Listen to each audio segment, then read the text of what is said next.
प्यारे बच्चों, आज हम यूपी बोर्ड एग्जाम 2023 में संपन्न हुए शिट 3 संकेतांक 324 एजेड के प्रश्न संख्या 6 से लेकर आगे के प्रश्नों को हल करेंगे। प्रश्न 1 से 5 तक का हल देखने के लिए डिस्क्रिप्शन पर लिंक मिल जाएगा। उस लिंक के माध्यम से प्रश्न 1 से लेकर 5 तक का हल देख सकते हैं। अब हम देखते हैं प्रश्न नंबर 6। देख रहे हैं प्रश्न नंबर 6 में दिया है, प्रश्न नंबर 6 में कह रहा निम्नलिखित सभी खंडों को हल कीजिए, जिसमें का पार्ट में सममित और विषम सममित आव्यूहों को परिभाषित कीजिए। यदि ए तथा बी सममित आव्यूह हों तो सिद्ध कीजिए ए बी माइनस बी ए एक विषम सममित आव्यूह है। तो सबसे पहले हम सममित और विषम सममित आव्यूह को परिभाषित करेंगे और इसके बाद फिर सिद्ध करेंगे। सममित आव्यूह यदि ए इक्वल टू ए डैश, तो यदि ए बराबर ए डैश के मिलता है तो फिर ए एक सममित आव्यूह होगा। तो ए सममित आव्यूह होगा।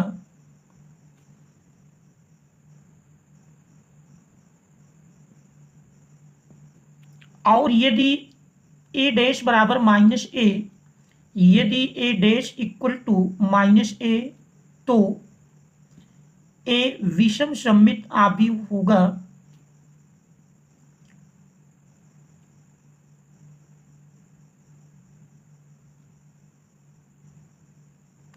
तो कहने का तात्पर्य है, यदि ए डैश बराबर ए के मिलता है तो ए सममित आव्यूह होगा, और यदि ए डैश बराबर माइनस ए है तो ए विषम सममित आव्यूह होगा।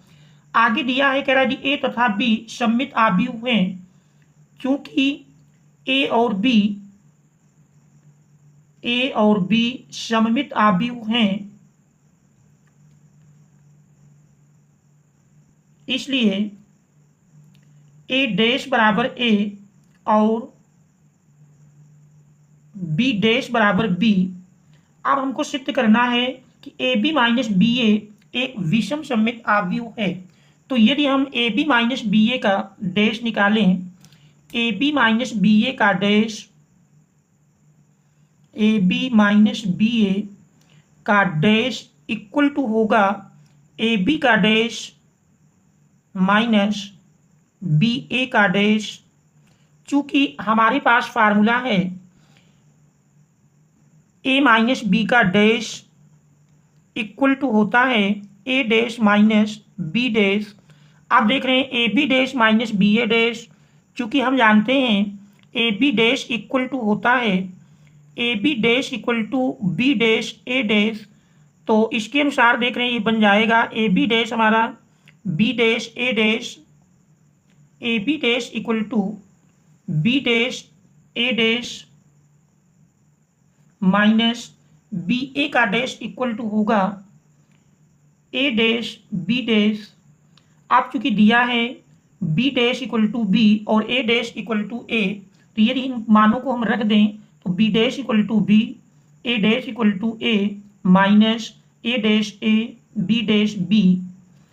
तो देख रहे हैं यदि इसमें हम माइनस कॉमन कर लें तो माइनस कॉमन करने पर A B minus B A. तो देख रहे हैं A B minus B A का dash equal to minus A B minus B A के बराबर मिलता है। इससे स्पष्ट हो जाता है कि A B minus B A एक विषम सममित आव्यूह है, क्योंकि A B minus B A का dash equal to minus A B minus B A, इसलिए A B minus B A एक विषम सममित आव्यूह है।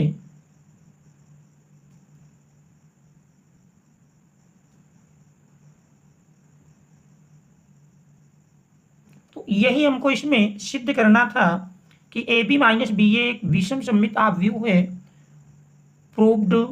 इसके बाद हम खा नंबर में देखते हैं। देख रहे हैं छठे के खा में दिया है, क्या अंतराल ज्ञात कीजिए जिनमें F X equal to sine X plus cos X, जहाँ X is greater than or equal to 0 और less than or equal to 2 pi द्वारा प्रदत्त फलन एफ वर्धमान या ह्रासमान है। तो देखते हैं प्रश्न नंबर 6 का खा। 6 के खा में देख रहे हैं फलन दिया है F X equal to sine X plus cos X, जहां यक्स की कंडीशन देख रहे हैं दिया है 0 से लेकर 2 पाई तक है। अब हमको इसमें अंतराल ज्ञात करना है जिसके लिए प्रदत्त फलन वर्धमान या ह्रासमान हो। तो देखते हैं, सबसे पहले हम यक्स के सापेक्ष अवकल गुणांक निकालेंगे। तो यक्स के सापेक्ष अवकलन करने पर यक्स के सापेक्ष अवकलन करने पर F dash X equal to sine X का अवकल गुणांक जानते हैं कॉस एक्स होता है, फिर कॉस एक्स का करेंगे माइनस साइन एक्स,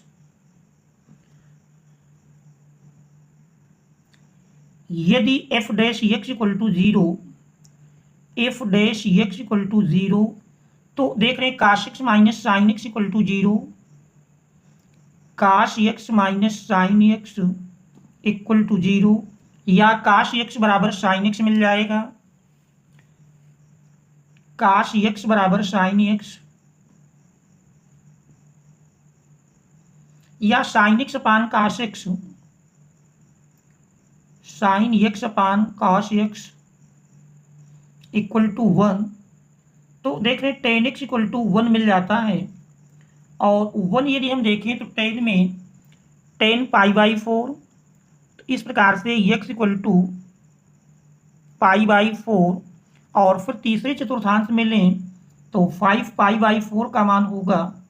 अब हम दिए हुए अंतरालों में यदि विभक्त करें तो देख रहे हैं अंतराल इसमें 0 से पाई बाई 4, जो अंतराल 0 से पाई बाई 4, पाई बाई 4 से 5 पाई बाई 4, और 5 पाई बाई 4 से देख रहे 2 पाई के मध्य विभक्त करता है, में विभक्त करता है।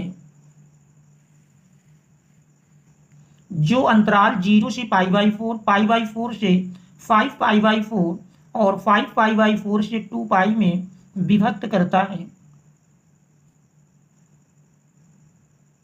अब इन अंतरालों में हम एफ डैश एक्स की प्रकृति ज्ञात कर लेंगे। तो देख रहे 3 अंतरालों में विभक्त हो जाता है।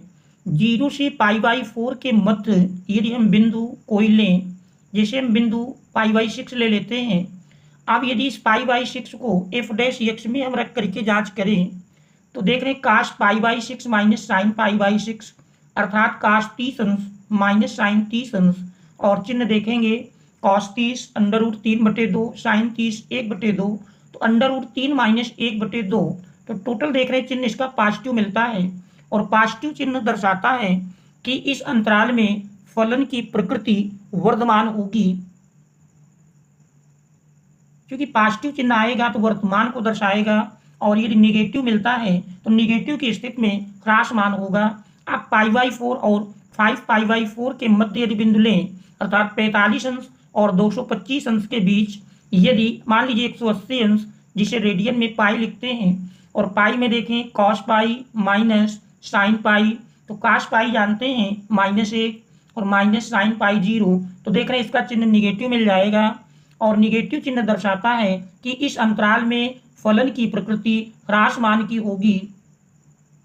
इसके बाद हम 5 पाई बाई 4 से 2 पाई के मध्य यदि देखें, मान लीजिए हम 270 अंश ले लेते हैं, जिसे रेडियन में हम पाई प्लस पाई बाई 2 अर्थात 3 पाई बाई 2 लिखेंगे। तो 3 पाई बाई 2 अंतराल में यदि देखें, देख रहे 3 पाई बाई 2 रखेंगे तो cos 3 pi by 2 minus sine 3 pi by 2, देखिए ये हमारा मान मिल जाएगा। तो देख रहे काश 3 पाई बाई 2, हमारा मान काश 3 पाई बाई 2 0 हो जाएगा, माइनस साइन 3 पाई बाई 2 -1, तो माइनस प्लस हो जाएगा, तो कुल मिला के ये पॉजिटिव चिन्ह इसका मिलेगा, अर्थात इस अंतराल में दिए हुए फलन की प्रकृति वर्धमान होगी। तो देख रहे हैं प्रश्न में हमको यही ज्ञात करना था कि अंतराल ज्ञात करना था जिसमें प्रदत्त फलन एक वर्धमान या ह्रासमान है। तो इससे स्पष्ट है कि देख रहे दो कंडीशन में वर्धमान है और एक कंडीशन में ह्रासमान है, इसलिए फलन एफ(x) अंतराल 0 से π/4 और 5π/4 से 2π में वर्धमान तथा π/4 से 5π/4 में ह्रासमान है। यही हमारा इस दिए हुए प्रश्न का आंसर हो जाएगा। इसके बाद हम देखते हैं प्रश्न नंबर 6 का गा पार्ट। प्रश्न नंबर 6 के गा में दिया है कि सिद्ध कीजिए कि देख रहे integration sine inverse 2x/1 + x² into dx equal to 2x tan inverse x minus log 1 + x² minus log 1 + x² plus constant c। तो ये हमको इसमें सिद्ध करके लाना है। देख रहे हैं इसकी हम लेफ्ट हैंड साइड ले लेते हैं और मान लेते हैं माना i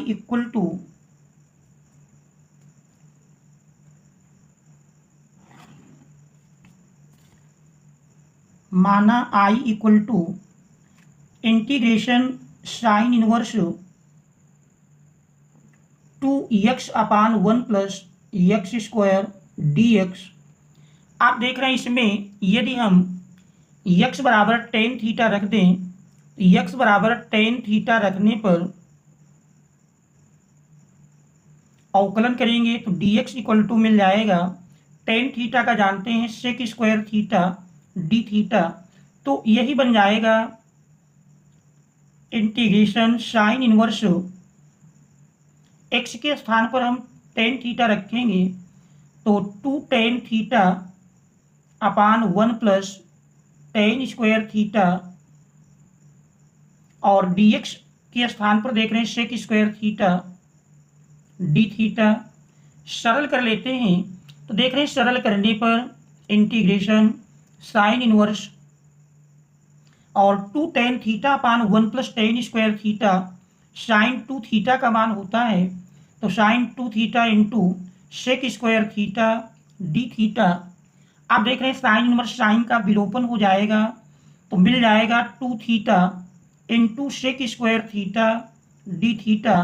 आप देख रहे हैं यहाँ दो फलन हो गए, थीटा को हम पहला फलन मान लेते हैं और sec² थीटा को दूसरा फलन। तो खंडशः समाकलन का सूत्र लगाएंगे तो देख रहे हैं यही बन जाएगा। दो अचर बाहर कर लेते हैं। फार्मूला है पहला फलन इंटू दूसरे का अवकल गुणांक, पहला फलन इंटू दूसरे का समाकलन। sec² थीटा का समाकलन जानते हैं tan थीटा होता है माइनस पहले का अवकल गुणांक थीटा का 1 मिल जाएगा और दूसरे का समाकल देख रहे हैं sec² थीटा का tan theta d theta plus constant c जोड़ देते हैं। आप देख रहे हैं इसको सरल करेंगे तो 2 थीटा tan थीटा माइनस और tan थीटा का समाकलन जानते हैं log sec थीटा प्लस देख रहे हैं कांस्टेंट c। अब यदि हम थीटा का मान रख दें, देख रहे हैं x equal to tan theta लिए थे तो theta equal to tan inverse x मिलेगा, तो 2 थीटा के स्थान पर tan इनवर्स x इंटू देख रहे हैं tan थीटा और tan थीटा बराबर हमारा x है माइनस log देख रहे हैं हम sec थीटा का मान निकालें तो sec थीटा बनेगा x इक्वल टू है tan थीटा। चाहे तो हम त्रिभुज बनाकर मान निकाल सकते हैं। देख रहे हैं त्रिभुज बनाकर मान निकालें, समकोण त्रिभुज में कोण थीटा है तो देख रहे हैं tan थीटा बराबर x अपान कुछ नहीं अपान 1 मान लें।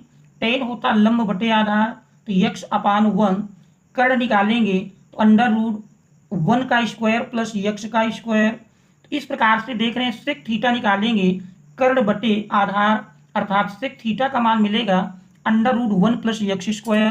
तो सेक थीटा के स्थान पर हम लिख सकते हैं under root 1 plus X square plus देख रहे हैं कांस्टेंट सी।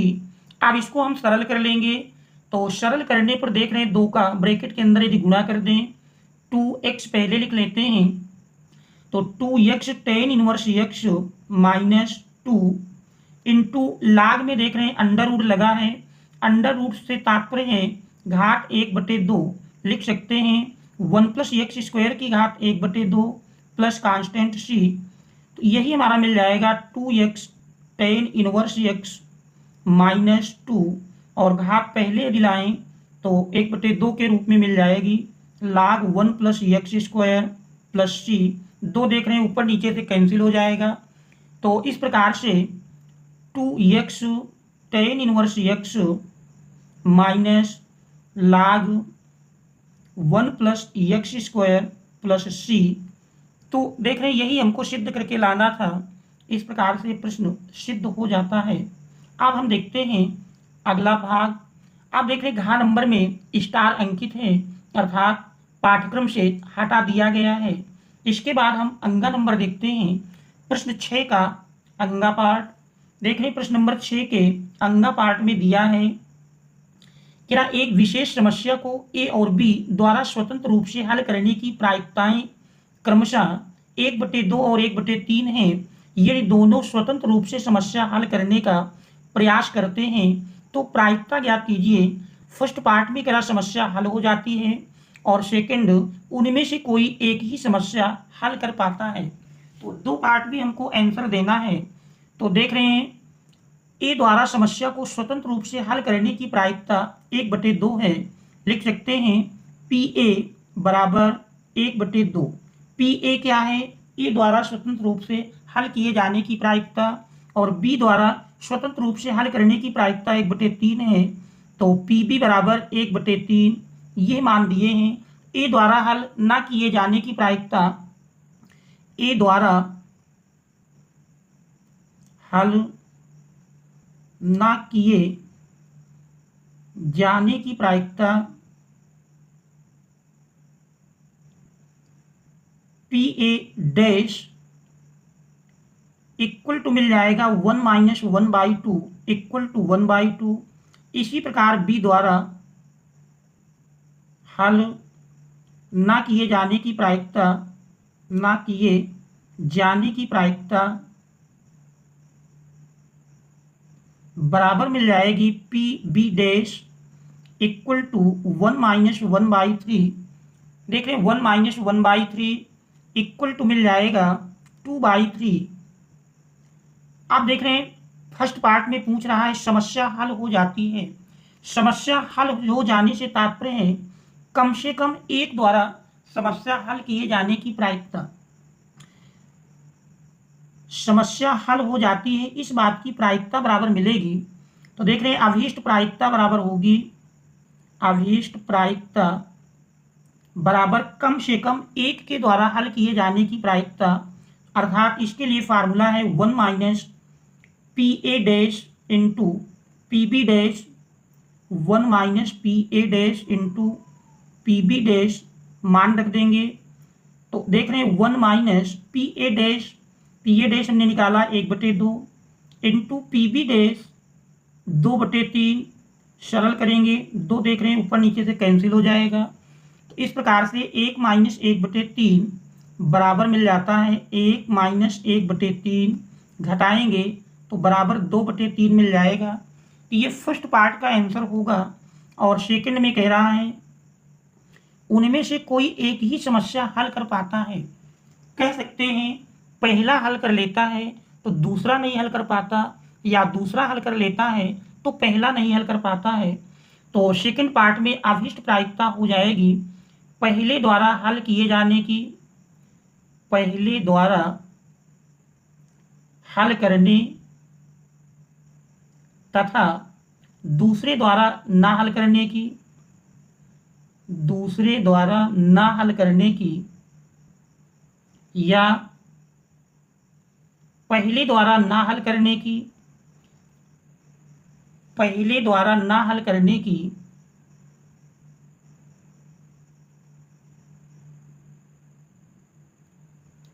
तथा दूसरे द्वारा हल करने की, दूसरे द्वारा हल करने की। संकेत में लिखेंगे तो देख रहे हैं संकेत में यही मान मिल जाएगा P A into P B dash, या तो ये ढंग होगा अथवा दूसरा ढंग पहला ना हल कर पाए और दूसरा हल कर ले। तो इस प्रकार से P A into P B dash plus P A dash into P B मान रख देंगे। तो देख रहे मान रखने पर पी ए का मान 1/2 बराबर 1/2 into P B dash 2/3 plus P A dash 1/2 और पी बी देख रहे हैं 1/3 है।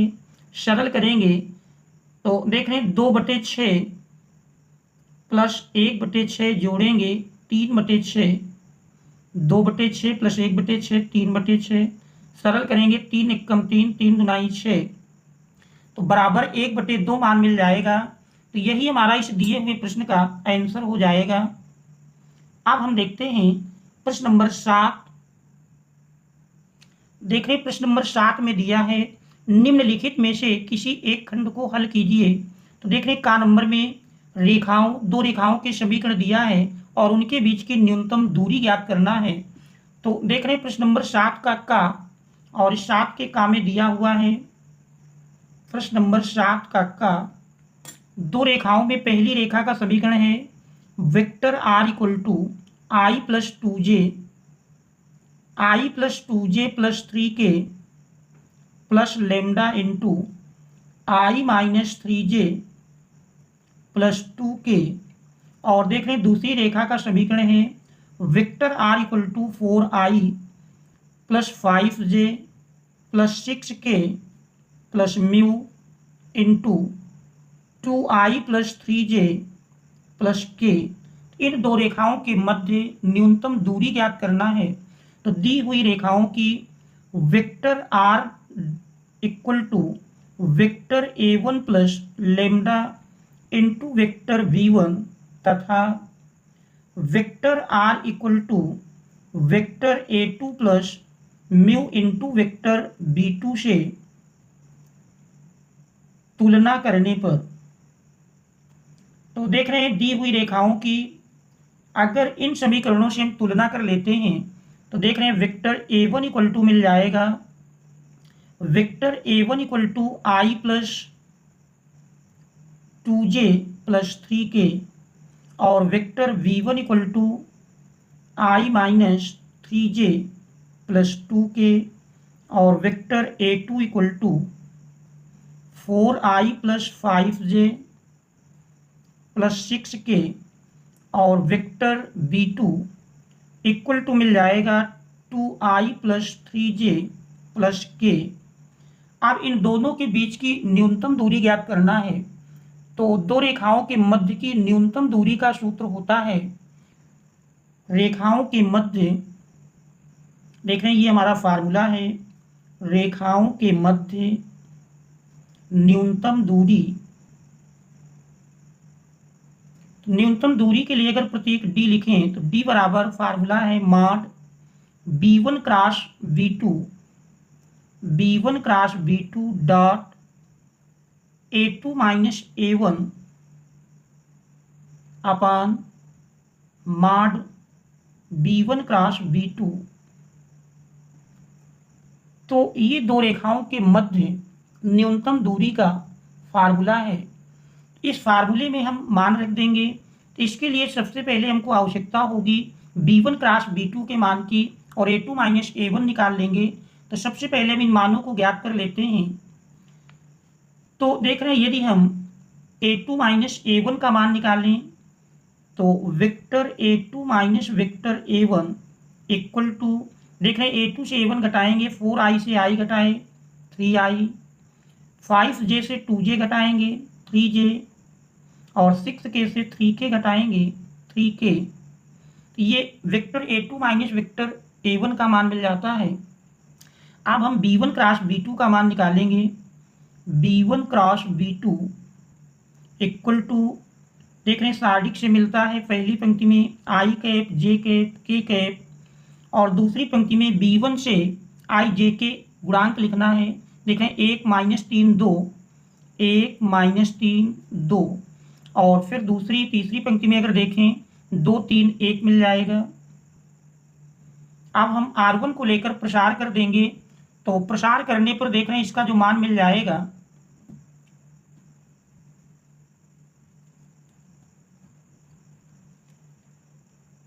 I इंटू, देख रहे हैं -3, और यहाँ पर देख रहे हैं k का गुणांक 1 लिखा है, तो -3 में 1 से गुणा करेंगे -3, -3 दुनाई 6, फिर -j, और j के संगत 1 का गुणा 1 से होगा 1, -2 दुनाई 4 प्लस k, और देख रहे हैं k के संगत 1 और 3 का गुणनफल 3, माइनस, और -3 में 2 से गुणा किए -6, तो माइनस माइनस प्लस हो जाएगा। अब इसी को हम सरल कर लेते हैं, तो -6 -3 -9i, फिर देख रहे हैं 1 -4 -3, माइनस माइनस प्लस बन जाएगा 3j, 6 + 3 9, 9k। तो ये vector b1 cross vector b2 का मान मिल जाता है। अब हम इन मानों को फार्मूले में रख देंगे और मॉड b1 क्रॉस b2 भी निकाल लेते हैं। देख रहे हैं मॉड b1 क्रॉस b2 का मान निकालेंगे, तो mod b1 cross b2 equal to मिल जाएगा mod b1 cross b2 equal to, देख रहे हैं अंडर रूट आई के गुणांक का स्क्वायर -9 का स्क्वायर करेंगे 81 मिल जाएगा, प्लस 3 का स्क्वायर 9, प्लस 9 का स्क्वायर 81, सरल किए, देख रहे हैं जोड़ेंगे 1 9 10, 10 1 11, 8 1 9, और 9 8 17, तो अंडर रूट 171 मिल जाता है। तो मानों को फार्मूले में रखने पर बीच की दूरी d इक्वल टू मॉड, देख रहे हैं b1 क्रॉस b2 हमारा मिला है -9i plus 3j plus 9k dot a2 minus a1 देख रहे हैं 3i plus 3j plus 3k अपान मॉड b1 क्रॉस b2, देख रहे हैं अंडर रूट 171। अब हम सरल करते हैं, तो देख रहे हैं सरल करने पर इसका मान मिल जाएगा, डॉट प्रोडक्ट करेंगे -9 का 3 से गुणा किए -9 त्रिक 27, प्लस 3 3 का गुणनफल 3 त्रिक 9, प्लस 9 और 3 का गुणनफल 9 त्रिक 27 बटे अंडर रूट 171, अंडर रूट 171।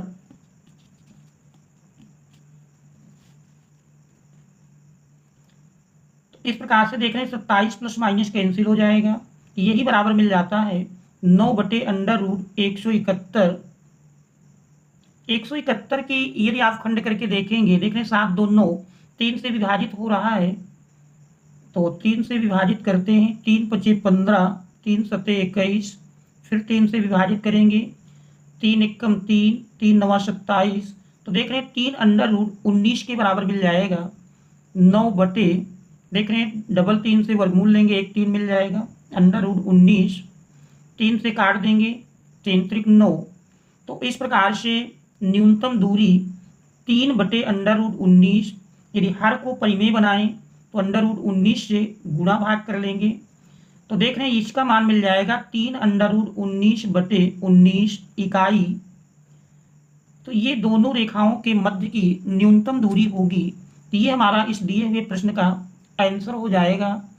इसके बाद हम देखते हैं इसका खा पार्ट। प्रश्न नंबर 7 के खा में दिया है, क्या सिद्ध कीजिए कि आर त्रिज्या के गोले के अंतर्गत शंकु का आयतन महत्तम गोले के आयतन का 8/27 होता है। तो देखिए कह रहा आर त्रिज्या के गोले के अंतर्गत, तो प्रश्न नंबर 7 का खा, आर त्रिज्या का एक गोला है और इस आर त्रिज्या के गोले के अंतर्गत क्या महत्तम शंकु का आयतन महत्तम है, तो इसके अंतर्गत हम शंकु बनाते हैं।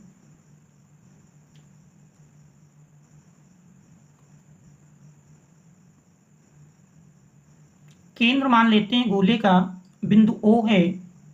अब हम शंकु की ऊंचाई खींच देते हैं, नाम दे देते हैं ABC और इस बिंदु को D नाम दे देते हैं। और चूंकि देख रहे हैं गोले की त्रिज्या R दी है, तो ये OC बराबर R के हो जाएगा। OD को हम x मान लेते हैं, माना OD इक्वल टू x। और शंकु की त्रिज्या को यदि हम स्मॉल r मान लें तो देख रहे हैं OA गोले की त्रिज्या है, कैपिटल R के बराबर मिल जाएगी। इसके बाद यदि हम त्रिभुज OCD में देखें तो त्रिभुज OCD में यदि हम पाइथागोरस की प्रमेय लगाएं तो देख रहे हैं OC स्क्वायर इक्वल टू मिलेगा OD square plus CD square. मान रख देते हैं OC देख रहे हैं गोले की त्रिज्या है, कैपिटल R का स्क्वायर, OD हमने x माना है तो x स्क्वायर प्लस CD देख रहे हैं शंकु की त्रिज्या है, स्मॉल r स्क्वायर। अब यदि हम स्मॉल r स्क्वायर का मान निकालें तो देख रहे हैं r स्क्वायर बराबर मिल जाएगा कैपिटल R का स्क्वायर माइनस x स्क्वायर। ये मान लीजिए समीकरण 1 बन जाता है। अब चूंकि गोले के अंतर्गत शंकु का आयतन महत्तम, हमको शंकु के आयतन को महत्तम सिद्ध करना है, तो ऐसी स्थिति में यदि हम शंकु के आयतन का सूत्र लगाएं, शंकु का आयतन मान लीजिए V है, तो आयतन का सूत्र जानते हैं 1/3 पाई r स्क्वायर h। मान रख देंगे बराबर 1/3 पाई, और शंकु की त्रिज्या देख रहे हैं स्मॉल r है, तो r स्क्वायर का मान समीकरण 1 में मिला है r square minus x square into h।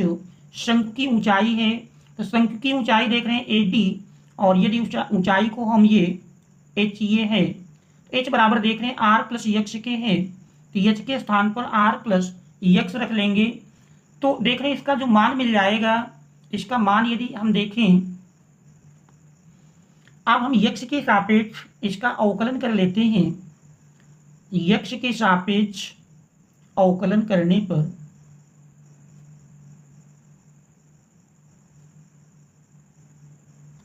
dv/dx equal to देख रहे हैं 1/3 पाई अचर है, बाहर कर लेते हैं।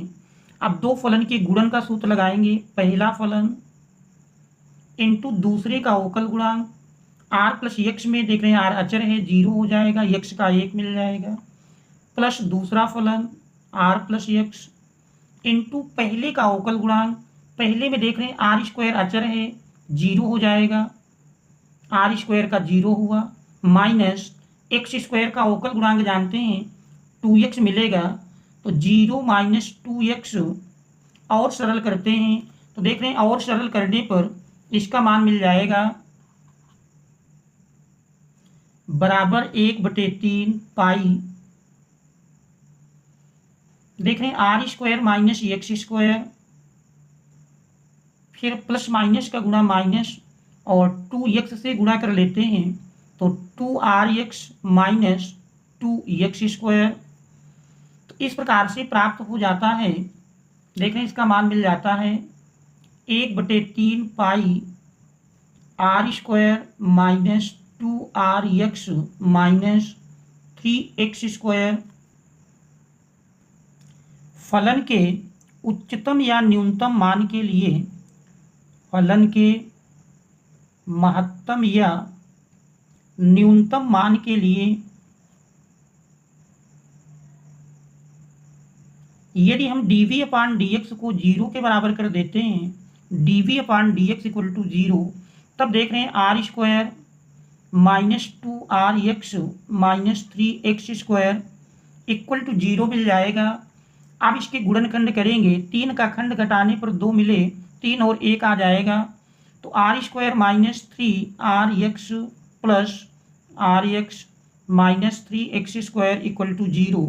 देख रहे हैं दो दो का समूह बनाकर कॉमन कर लेते हैं। पहले समूह से r कॉमन करेंगे तो r माइनस 3x और देख रहे हैं दूसरे से x कॉमन मिल जाएगा तो r minus 3x equal to 0। तो इस प्रकार से r minus 3x into R plus X equal to 0। तो दोनों को एक एक बार 0 के बराबर कर देंगे। यदि r minus 3x equal to 0 तो देख रहे हैं r इक्वल टू 3x मिल जाएगा, और यदि r plus X equal to 0 तो r बराबर माइनस एक्स। देख रहे हैं निगेटिव होगी नहीं तो इसलिए ये मान अग्राह्य हो जाएगा। अब हम इसका पुनः एक बार और अवकल गुणांक निकाल लेते हैं। देख रहे हैं dv अपान हमारा dv upon dx equal to मिला है, इसको मान लेते हैं समीकरण 2 है। समीकरण 2 का पुनः x के सापेक्ष अवकलन करने पर, तो पुनः x के सापेक्ष अवकलन करेंगे तो देख रहे हैं इसका मान मिल जाएगा D square we upon D x square equal to, देख रहे हैं 1/3 पाई अचर है, आर स्क्वायर देख रहे हैं अकेला अचर है 0 मिल जाएगा, माइनस 2r अचर है x का 1 माइनस 3 इंटू एक्स स्क्वायर का 2x। तो इस प्रकार से देख रहे हैं दोनों निगेटिव हैं, माइनस कॉमन कर लें तो minus π/3 into 2r plus 6x, और देख रहे हैं x बराबर देखिए तो r/3 मिला है, तो x बराबर r/3 पर d square we upon D x square equal to देख रहे हैं minus π/3 into 2r plus 6 into x की जगह r/3 रखेंगे। देख रहे हैं 3 दूनाई 6 तो 2r प्लस 2r मिल करके 4r माइनस π/3 इंटू 4r।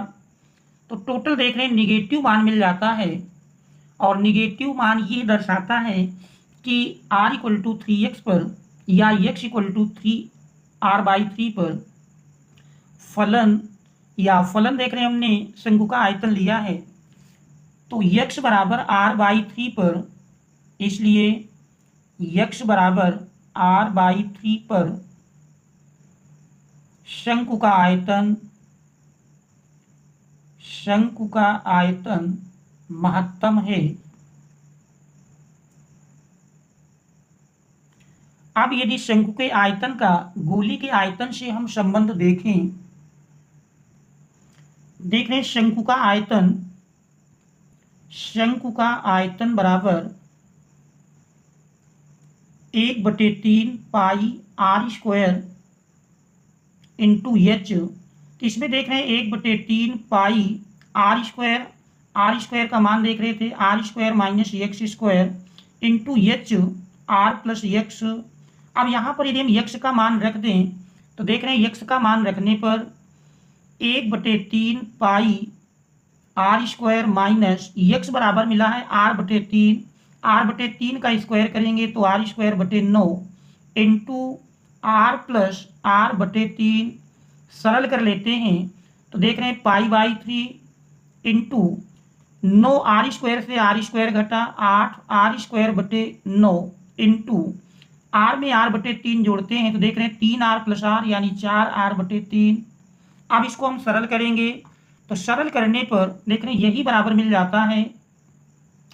अब इसको हमको गोली के आयतन के सापेक्ष निकालना है, तो यदि इसमें से हम गोली का आयतन अलग कर दें तो देख रहे हैं 4/3 पाई, देख रहे हैं 4/3 पाई आर स्क्वायर आर मिलकर के r3, ये अलग कर देते हैं तो शेष बचता है 8 बटे देख रहे हैं 9 त्रिक 27 और 4/3 पाई r3, ये हमारा बनता है गोले का आयतन। 4/3 पाई r3 गोले का आयतन है, तो यही बराबर मिल गया 8/27 इंटू गोले का आयतन। यही हमको सिद्ध करना था कि शंकु का आयतन गोले के आयतन का 8/27वां भाग होता है। शंकु का आयतन बराबर 8/27 इंटू गोले का आयतन, यही हमको सिद्ध करना था। प्रूव्ड। इसके बाद फिर हम देखते हैं अगला प्रश्न। देखें प्रश्न नंबर 8 में दिया है निम्नलिखित में से किसी एक खंड को हल कीजिए। जिसमें का नंबर में देख रहे हैं समीकरण निकाय को कह रहा आव्यूह विधि से हल कीजिए। देखिए आव्यूह विधि से समीकरण को हमने पिछले 2 सेटों में भी हल किया है और 2024 के कई सेटों में आव्यूह समीकरण हल करने के लिए दिया गया है। तो ये बोर्ड एग्जाम की दृष्टि से मोस्ट इंपॉर्टेंट क्वेश्चन है, तो इसका आप अभ्यास करेंगे। कई सेटों में हमने ठीक इसी प्रकार के प्रश्न को हल किया है, इसको स्वयं से कर लेंगे और ये एग्जाम की दृष्टि से मोस्ट इंपॉर्टेंट है। अब हम प्रश्न नंबर 8 का खा को सिद्ध करेंगे। देख रहे हैं 8 के खा में दिया है, क्या सिद्ध कीजिए इंटीग्रेशन लिमिट देख रहे हैं 0 से pi x sine x upon 1 plus cos square x dx equal to pi square by 4, ये हमको सिद्ध करके लाना है। तो देख रहे हैं लेफ्ट हैंड साइड ले लेते हैं और मान लेते हैं इंटीग्रेशन i इक्वल टू 0 से pi x sine x upon 1 plus cos square x dx, ये हमारा इक्वेशन नंबर 1 बन जाता है। अब इसमें हम प्रगुण 4 का प्रयोग कर लेंगे, तो प्रगुण 4 से देखिए यही बन जाएगा इंटीग्रेशन 0 से पाई, x को हम पाई से घटाकर लिखेंगे तो pi minus x into sine pi minus x upon 1 plus cos square pi minus x dx। सरल करते हैं तो देख रहे हैं सरल करने पर 0 से पाई, देख रहे हैं इसका मान 0 से pi pi minus x sine 180 minus x sine x ही होता है dx अपान 1 प्लस देख रहे हैं काश पाई माइनस एक्स माइनस काश एक्स, स्क्वायर कर देंगे तो माइनस का स्क्वायर प्लस बन जाएगा, तो 1 प्लस काश स्क्वायर एक्स, ये मान लीजिए समीकरण नंबर 2 है। आप समीकरण 1 और 2 को हम जोड़ लेंगे, तो समीकरण 1 प्लस 2,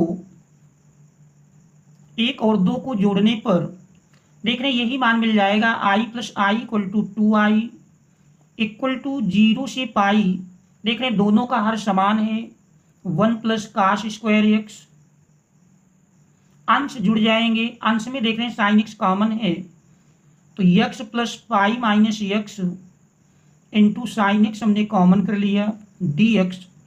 आप देख रहे हैं x प्लस माइनस में कैंसिल हो जाएगा, तो इस प्रकार से यही मान मिल जाता है। देख रहे हैं पाई अचर है, बाहर कर लेंगे, पाई 0 से pi sine X upon 1 plus cos square x dx। मान लेते हैं माना काश एक्स इक्वल टू टी, माना काश एक्स इक्वल टू टी, अवकलन करेंगे तो माइनस साइन एक्स dx बराबर dt, और लिमिट देखें तो x बराबर 0 पर देख रहे हैं x की जगह 0 रखेंगे तो काश 0 का मान 1 होता है, और x बराबर पाई पर पाई रखेंगे काश पाई माइनस 1, तो इस प्रकार से दिया हुआ फलन बन जाता है 2i इक्वल टू, लिमिट देख रहे हैं चेंज हो गई 0 से पाई में 1 से माइनस 1, पाई दिया है साइन, और देख रहे हैं sine x dx minus dt के बराबर हो जाता है, तो साइन एक्स dx की जगह हम लिख देंगे माइनस dt अपान 1 प्लस टी स्क्वायर।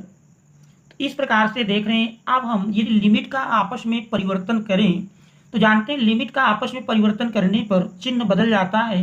अभी देख रहे हैं निगेटिव है तो यही हमारा पॉजिटिव में मिल जाएगा, लिमिट माइनस 1 से 1 1 अपान 1 प्लस टी स्क्वायर dt।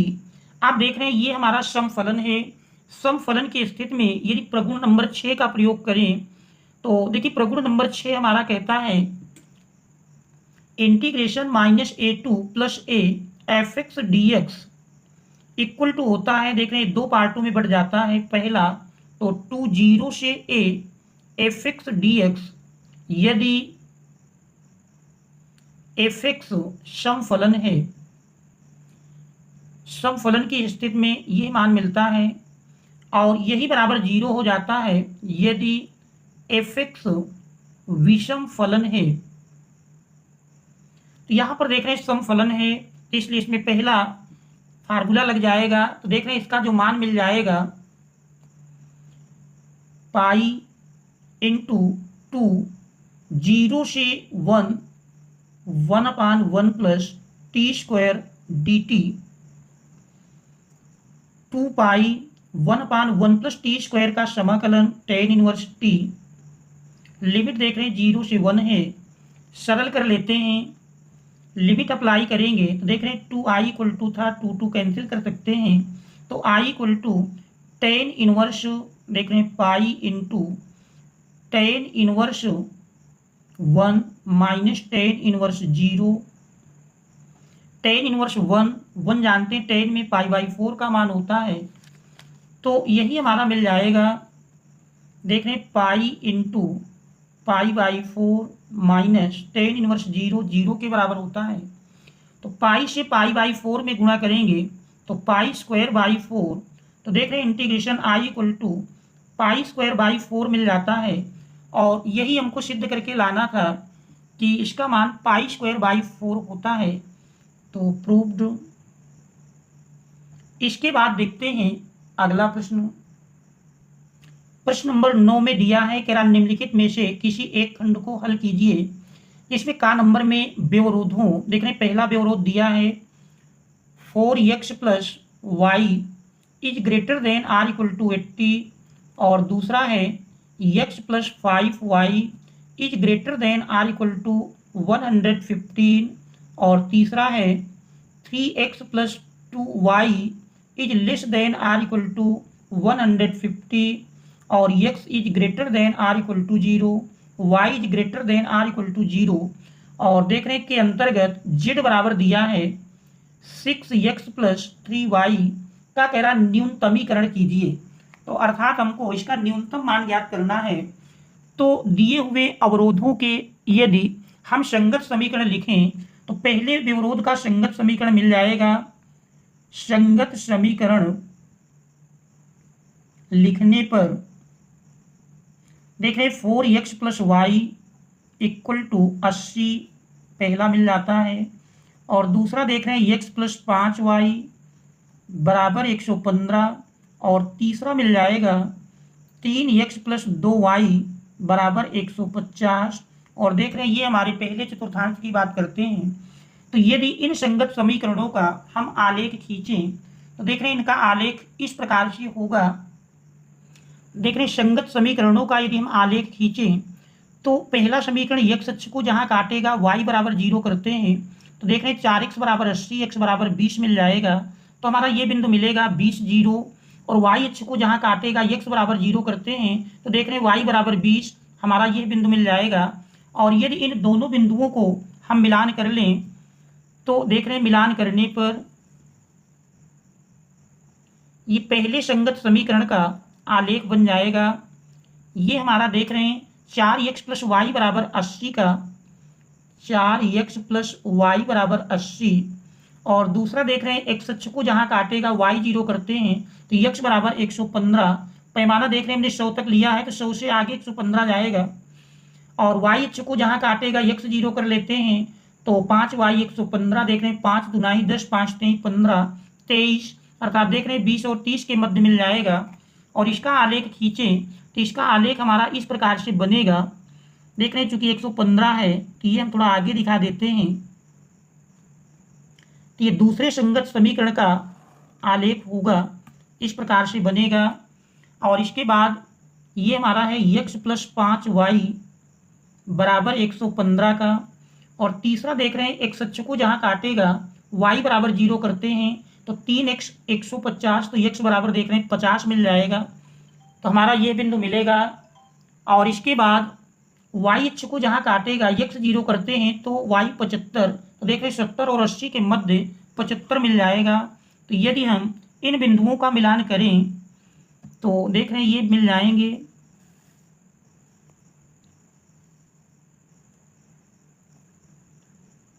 तो ये तीनों संगत समीकरणों के आलेख होंगे। और देख रहे हैं तीसरा आलेख हमारा बनता है 3x प्लस 2y बराबर 150 का, अब हम इसमें उभयनिष्ठ क्षेत्र को देखेंगे तो मूल बिंदु से हम जांच करते हैं। पहले देख रहे हैं, इस पहले विवरोध में यदि हम 0 0 रखते हैं तो देख रहे हैं 0 + 0 80 से बड़ा नहीं है, संतुष्ट नहीं करता। तो इस पहले के मूल बिंदु के दूसरी साइड में अर्थात इस रेखा से बाहर की ओर का भाग मिलेगा। और दूसरे में देख रहे हैं 0 0 रखेंगे तो दूसरे को भी संतुष्ट नहीं करता, अर्थात इस रेखा से भी बाहर की ओर का भाग मिलेगा। और तीसरे में देख रहे हैं यदि हम 0 0 रखते हैं तो तीसरे को संतुष्ट कर रहा है। और तीसरी रेखा देख रहे हैं दी है 3x + 2y = 150। तो इस पहले के बाहर की ओर, दूसरे के बाहर की ओर और तीसरे के अंदर की ओर, तो ये उभयनिष्ठ भाग मिलेगा।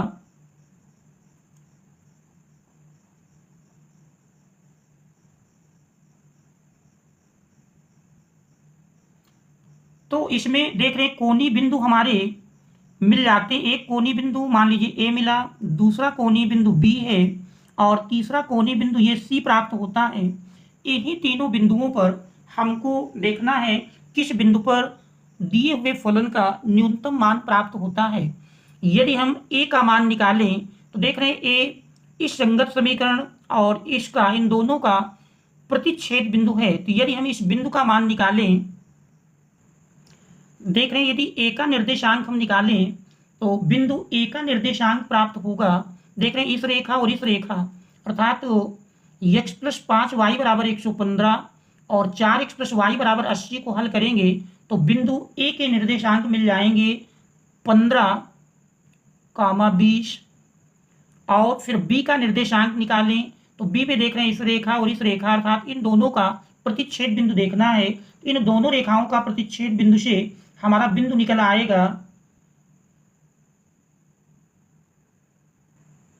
B का निर्देशांक 40, 15 प्राप्त होगा। और देख रहे हैं यदि C का निर्देशांक निकालेंगे तो C का निर्देशांक 2, 72। अब इन्हीं कोणीय बिंदुओं पर हमको ज्ञात करना है किसके लिए न्यूनतम मान है। देख रहे हैं Z के संगत यदि हम मान निकालें 15, 20 पर 15 × 6 = 90 प्लस 20 में 3 से गुणा करेंगे 20 × 3 = 60। तो देख रहे हैं 9 × 6 = 15, 150 मिल जाता है। 40, 15 में देखेंगे 4 × 6 = 24, 240 प्लस 15 × 3 = 45। देख रहे हैं इसको जोड़ करेंगे तो 5, 4 × 4 = 8, 2। इसके बाद 2 72 पर देखें तो 6 × 9 = 12 प्लस 72 में 3 से गुणा करेंगे 3 × 9 = 6 और 3 × 7 = 21। 216 में 12 जोड़ेंगे तो 16, 10 = 26, 2 28। देख रहे हैं 228 मिल जाता है। इनमें सबसे न्यूनतम मान देख रहे हैं 150 है। तो हमको यही ज्ञात करना था किसके लिए न्यूनतम है। तो देख रहे हैं 150 न्यूनतम मान है। तो इस प्रकार से न्यूनतम मान बराबर 150, न्यूनतम मान बराबर 150, यही हमारे इस दिए हुए प्रश्न का आंसर होगा। और इसके बाद यदि आप देखें तो देख रहे हैं खा पाठ में स्टार अंकित है, अर्थात ये पाठ्यक्रम से हटा दिया गया है। Thanks all of you for watching.